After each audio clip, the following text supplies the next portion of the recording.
안녕하세요. 더 넘치는 게 믿음의 가족 여러분, 5월 31일 토요일 아침입니다.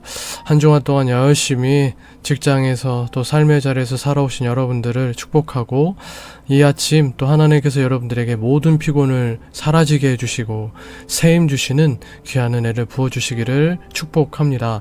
오늘은 여러분들과 함께 빌립보서의 마지막 시간 내 말씀을 함께 묵상하도록 하겠습니다. 빌립보서 4장 10절로 23절까지의 말씀입니다.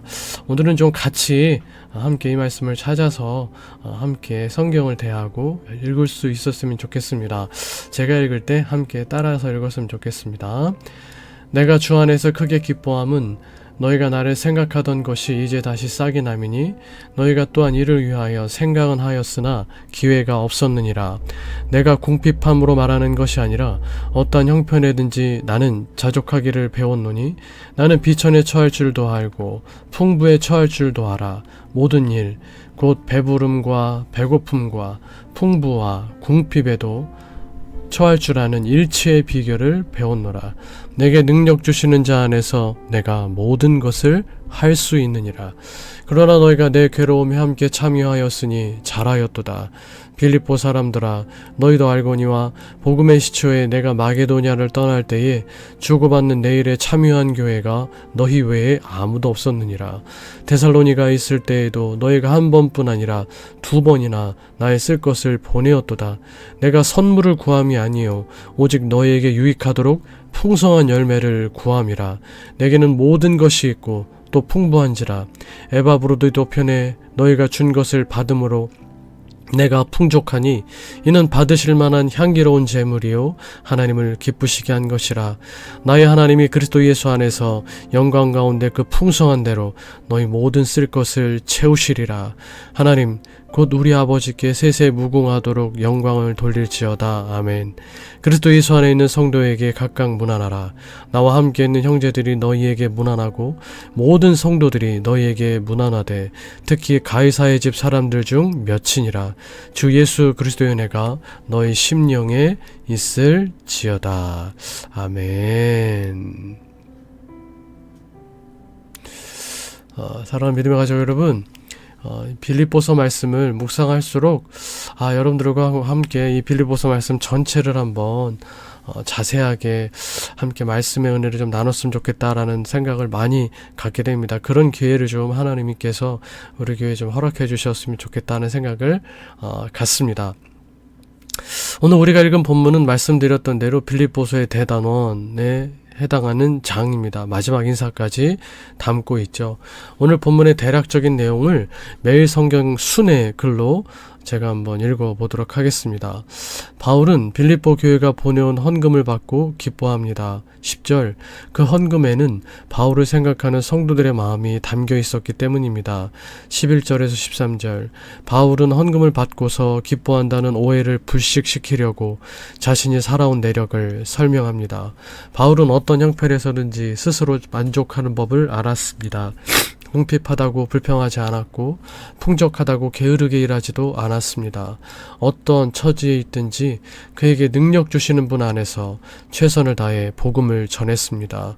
14절에서 18절, 바울은 빌립보 교회가 가난한 형편에도 다시 힘을 모아 자신을 후원한 일을 칭찬하고 그들의 섬김이 하늘장부에 차곡차곡 기록되고 있다고 말합니다. 19절에서 20절, 그리고 하나님이 그들에게 필요한 것을 채워주시기를 기도합니다.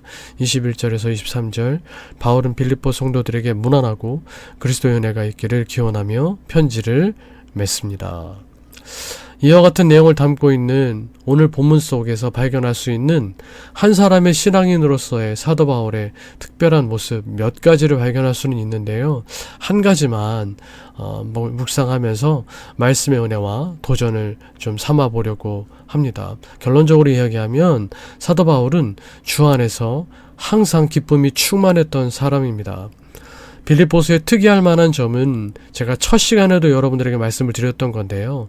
사도 바울의 모든 서신들 가운데에서 그의 개인적인 모습이 가장 많이 드러난 서신이라는 것입니다. 빌립보서 전체에는 사도 바울의 자서전적인 기록이라고 할 수 있는 대목들이 자주 나타나고 있습니다. 이렇게 사도 바울이 자기 자신을 오픈하면서 개인적인 이야기들을 그렇게 쏟아 넣으면서 깊은 그 유대감을 빌립보 성도들과 함께 형성할 수 있었던 것은, 그 유대감이라는 것이 영적인 또 인간적인 유대감을 포함하는 그 모든 것일 터인데, 그렇게 할 수 있었던 건 빌립보 성도들이 바울을 향해 가졌던 특별한 마음과 섬김 때문이었습니다. 10절, 빌립보 성도들은 사도 바울의 복음의 역사를 위하여 극한 가난 속에서 물질적인 지원을 아끼지 않은 교회였고, 단순히 물질만이 아니라 바울의 아픔과 기쁨을 같이 하려고 부단히 노력했던 사람들, 바울에게 꼭 필요했던 사랑을 공급했던 아름다운 사람들이었습니다. 물론 다른 교회들도 사도 바울이 옥에 갇혔을 때 거기에 관심을 가졌을지는 몰라도 수소문을 해서 옥까지 찾아온 사람들은 빌립보 교회 뿐이었습니다. 이전에도 오늘 본문 말씀에도 표현이 되어 있지만 15절, 16절에도 빌립보 교회가 얼마나 바울을 열심으로 사랑했고, 또 바울을 통한 하나님 나라의 복음 진보를 위하여 얼마나 바울을 최선을 다해 도왔는지가 기록되어 있습니다. 오늘 본문에 바로 이런 빌립보 성도들을 향한 바울의 특별한 애정이 절절히 담겨져 있습니다. 바울은 다른 교회들에게는 거의 하지 않은 그의 솔직한 마음과 감정을 쏟아놓고 있는 것입니다. 사랑하는 성도 여러분, 우리 교회가 바울과 빌립보 성도들처럼 서로에 대한 깊은 애정과 신뢰로 서로의 아픔과 기쁨을 함께 할 수 있는 머리 대신 예수님의 건강한 지체이며 건강한 교회, 뜨거운 사랑으로 연합하는 교회가 될 수 있기를 간절히 소망합니다. 바라기는, 제가 참 부족한 목회자이지만 제가 사도 바울과 같을 수는 없겠지만 여러분들이 저를 그렇게 빌립보 성도들이 사도 바울을 사랑했던 것처럼 좀 사랑해 주시고, 하나님께서 저를 통해 우리 교회에 주시는 하나님의 꿈에 여러분들이 함께 헌신할 수 있는 아름다운 교회로 잘 세워져 갈 수 있게 되기를 간절히 소망해 봅니다.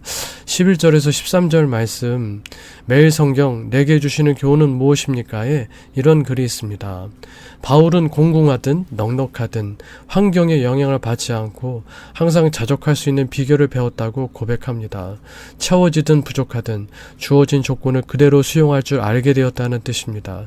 그 비결은 능력 주시는 그리스도 안에 거하는 것, 돈이 아니라 주를 의지하는 것입니다. 삶은 내가 만족할 만큼 스스로 채울 수 있는 것이 아니라 내게 능력 주시는 그리스도로만 충족될 수 있습니다. 감사와 자족의 삶은 배금주의 시대를 살고 있는 그리스도인에게 가장 절실한 복음에 합당한 삶입니다. 여러분, 빌립보서는 기쁨의 서신, 고난 중에 기쁨의 서신이라는 별명이 붙을 정도로 이 편지의 핵심적인 단어가 기쁨이라고 제가 말씀을 드렸습니다.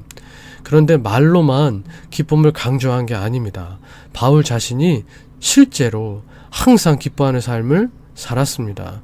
데살로니가전서 5장 16절에 그가 표현했듯이 항상 기뻐하라고 했는데 바울이 정말 그런 삶을 살았습니다.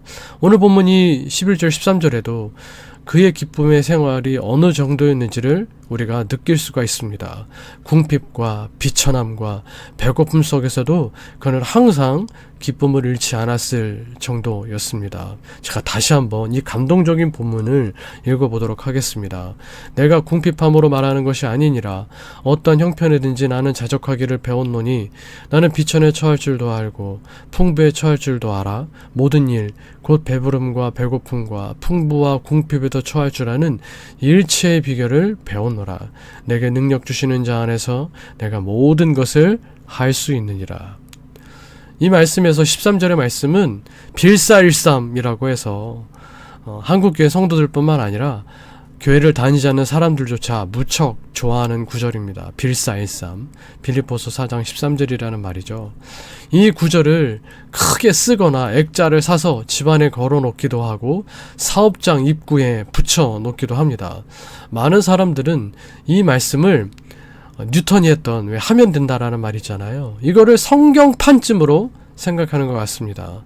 또 한편으로는 이 말씀을 돈이나 권력이나 명예를 얻게 해달라는 일종의 주문처럼 여기기도 하고 마인드 컨트롤 하는데 이 말씀을 사용하는 것 같기도 합니다. 그러나 그렇게 생각하는 것은 이 말씀을 제대로 이해하는 것이 아닙니다. 성공주의 복음, 기복적 신앙, 마치 무속주의 신앙과 같이 하나님의 말씀을 그렇게 오용하는 것이고 말씀 본래 의미를 보지 않으려고 하는 것입니다. 여러분 13절에서 말씀하고 있는 모든 것은 12절의 말씀을 가리키는 것입니다.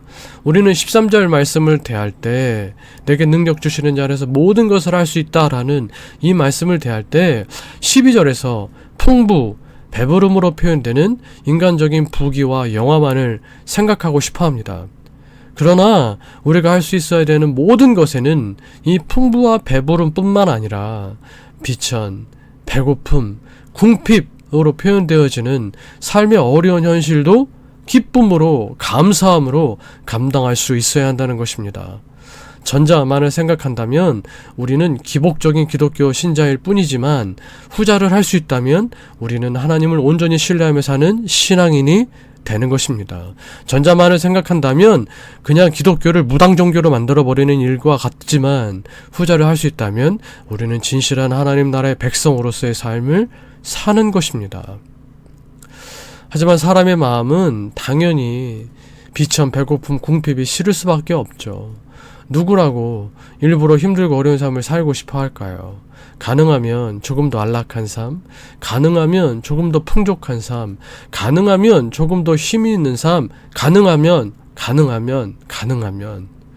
물론 그런 것이 속물적이거나 나쁘다는 말씀만은 아닙니다. 그러나 우리가 반드시 알아야 할 것은 그런 풍족한 삶이 주 안에서 이루어져야 한다는 것입니다. 주 안에서라는 말의 의미를 어제도 나누었죠. 주권자이신 예수님 안에서 이루어져야 된다라는 것이죠. 주권자이신 예수님 우리를 풍부에 처하게 하면 그것도 감사. 주권자이신 예수님께서 우리를 특별한 목적 가운데 비천, 배고픔, 궁핍에 있게 하신다면 그것도 기쁨으로 감사할 수 있어야 된다라는 것입니다. 여러분 주 안에서 이루어지는 풍족한 삶에 대하여서 우리는 세 가지 의미를 생각할 수 있을 것 같습니다. 첫 번째는 예전에 김동호 목사님이 쓰신 책 중에 나는 정직한 자의 형통을 믿는다는 책이 있습니다. 우리가 얻기를 원하는 풍요로움, 부는 하나님 안에서 정직함을 통해 얻게 되어야 된다는 것입니다. 청렴한 부자가 되어야 된다는 것이에요. 두 번째는 주 안에서의 선택이 있습니다. 두 갈래 길이 있어요. 첫 번째 길로 가면 부를 축적할 수 있지만 하나님이 내게 원하시는 길은 아닙니다. 두 번째 길로 가면 분명 하나님이 내게 원하시는 길인데 편안하고 안락한 삶, 세상적인 부를 축적할 수 있는 삶의 길은 아닙니다. 어느 길로 가시겠습니까? 우리는 이 선택에서 두 번째 길을 선택할 수 있어야 된다는 것입니다. 그것이 주 안에서 이루어지는 풍족한 삶이며 형통의 삶인 것입니다. 세 번째, 내 것을 나누어야 하는 삶입니다. 내가 가진 것이 많든 적든 크든 작든 내게 허락하신 것을 사명으로 알고 나누는 것입니다. 그것이 주 안에서 이루어지는 풍족한 삶이며 오늘 본문에서 알 수 있듯이 빌립보 교회가 보여주고 있는 삶입니다. 바울은 스스로 만족하며 자족하며 어떠한 상황에도 적응하는 비결을 알았습니다. 그 비결은 그에게 능력 주시는 분 안에 사는 것입니다. 주 안에서 사는 것입니다. 돈이 없어도 감옥에 갇혀도 필요를 알맞게 채우시는 예수님이 그와 함께 하시니 염려할 것이 없습니다. 우리도 바울의 자족하는 비결을 배워야 되지 않을까요? 바라기는 여러분 모두가 능력 주시는 우리 주님 안에서 우리에게 모든 것을 가능하게 해주시는 주님 안에서 그분의 뜻이라면 기쁨으로 감사함으로 비천과 배고픔과 빈곤을 선택하며 살 수 있는 그런 삶을 우리에게 살아가게 하실 때 감사와 기쁨으로 그런 삶을 우리가 살아낼 수 있는 그리고 주께서 허락하신 것들을 그게 크든 적든 많든 적든 사명으로 알고 함께 나누며 살아가실 수 있는 그런 믿음의 사람들 믿음 안에서 자족하는 비결을 배우고 그렇게 주님을 위해 살아갈 수 있는 사람들 다 되실 수 있기를 주님의 이름으로 간절히 축복해 드리겠습니다.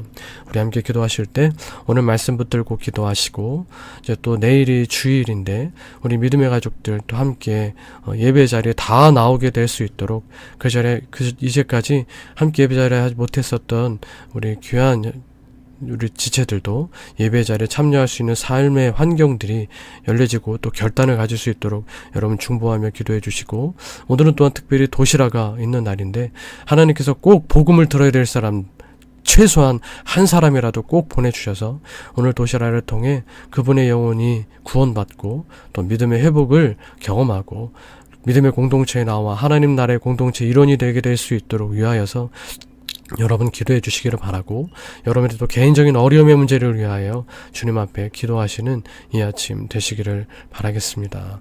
우리 함께 기도하시겠습니다.